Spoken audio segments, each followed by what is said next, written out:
to my channel, or welcome if you are new. My name is Nikki and this is Messy Mamaholic. In today's video, I'm going to be doing the controversial,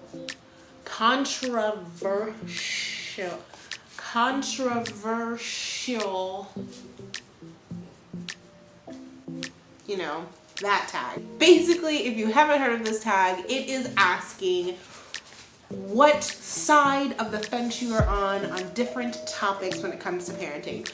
So let's just dive on it. Oh, before I get started, I do want to kind of do it a little tiny bit differently. I want to compare what I thought about these topics before I became a mom and what I thought about them after I became a mom, because I feel like those are two different things. So let's get started. I've written them out on a piece of paper here, and I literally just gave myself a cut on my lip. So there's that. Okay, question number 1, pro-life or pro-choice? This hasn't really changed for me when it, before I became a mom and after I became a mom. I am both. For me personally, in my life, I am pro-life. I don't think there is any possible scenario in which I would choose to have abortion. That's just me. Like I said, I'm against abortion, but that doesn't mean that I'm gonna go and stand out in front of an abortion clinic and make anyone who walks in there feel like they're a horrible person. That's just, I don't see the point in that. Okay, number 2, baby wearing. Yes. Before I became a mom, I thought people who wore their babies were like weirdos. Okay, I'm gonna be so real. I thought people who wore their babies were like hippie freaks. Like, to me, people wearing their babies, like especially in like the Moby wraps, like the more fabric wraps. To me, I just pictured some lady out in the field, feeding some cows, just stroking her baby. I don't know. I thought baby wearing was really weird. And then I would see how you can wear them different ways, and you can wear them on your back. I'm like, no. No, that's not allowed. But after I became a mom, actually during my pregnancy, I started seeing more baby wearing and more different brands, different types of carriers, and I actually fell in love with the idea. So I guess I'm a hippie freak that needs to go feed my cows.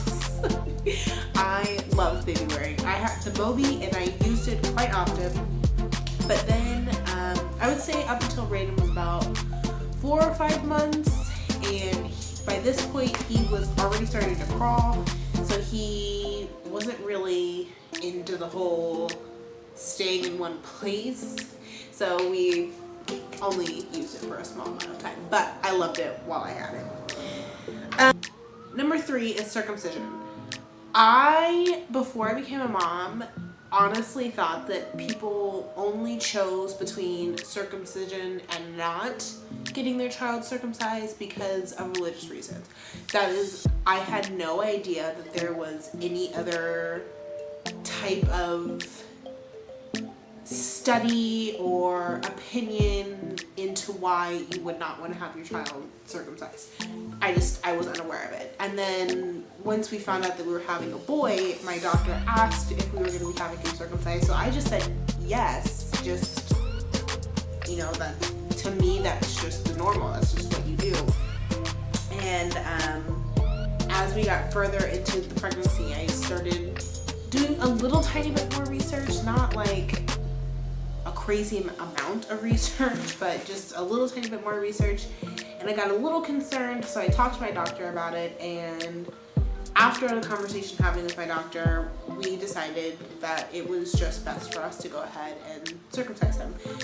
So I don't really know. I'm on the fence about it. I am and not like I'm like against it or for it like 100%. I know that there's very valid points for both sides, and just for me and my family, that's what we chose to do.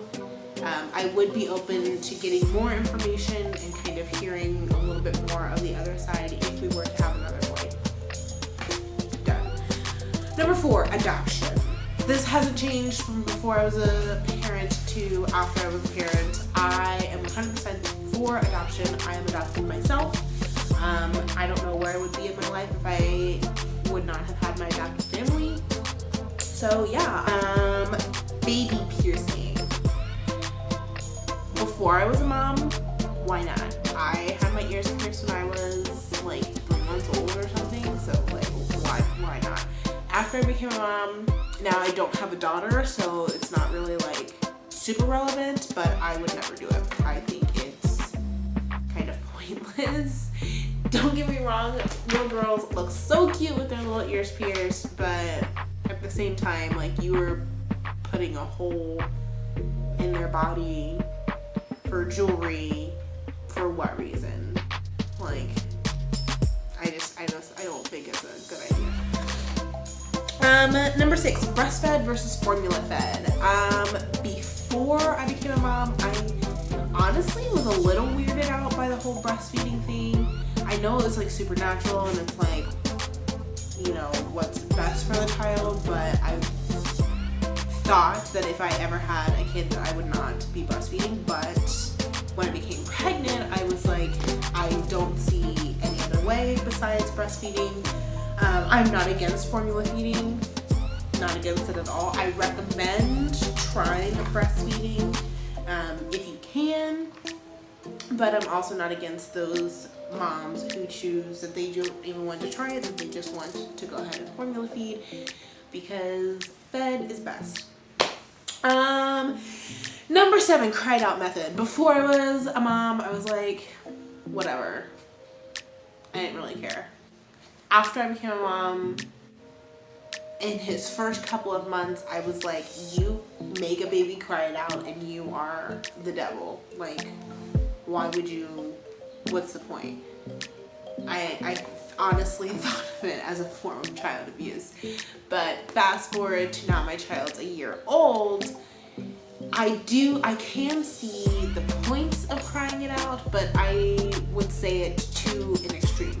Like, if I lay Raiden down and he starts crying for like 5 minutes, but then he like stops, and then he'll start back up again, he'll start crying for a little bit, then he'll stop, then I know that he just wants comfort, or he just doesn't really want to lay down, like he wants to be like running around or something along those lines. But if I lay him down and he's screaming, like red in the face, screaming for an extended amount of time, obviously letting him lay there and letting him cry is not going to help anything at all. So I think crying it out to an extreme. Yeah. Number 8, smacking or spanking. I don't know. I really don't know. I guess before I was a mom, I didn't care at all. Like, it was just whatever. But after I became a mom, I can understand, like, there are some instances where a child needs to be corrected, but to an extreme. Like, you know, smacking their hand like, oh no, like, I completely understand that. So I guess I'm like 50 to an extent, I would say. Co-sleeping. Before I became a mom, I was like, lazy people co-sleep. Like, why would you want to co-sleep with your child? Like, it's just gonna be screaming in your ear when you're trying to sleep. Why would you want to do that? Stupid me. After I became a mom, it was best for my family for us to co-sleep. It just made more sense for us to co-sleep. We only co-slept until he was about 6 months old, and he's been in his crib ever since. So, well, I wouldn't say that. We probably, because to help get him to sleep after we transitioned him into his crib, I would get in his crib with him and rub his back and sing to him until he fell asleep, and then I would get out. So I would say we kind of co-slept, and we stopped at, I'd say probably around like 8 or 9 months. So co-slept for 9 months. Okay, so home versus public versus private school. Before I was a mom, I thought that homeschool was for weirdos and geeks. I thought that private school was for snobs and brats. And I thought public school was for your normal, everyday American.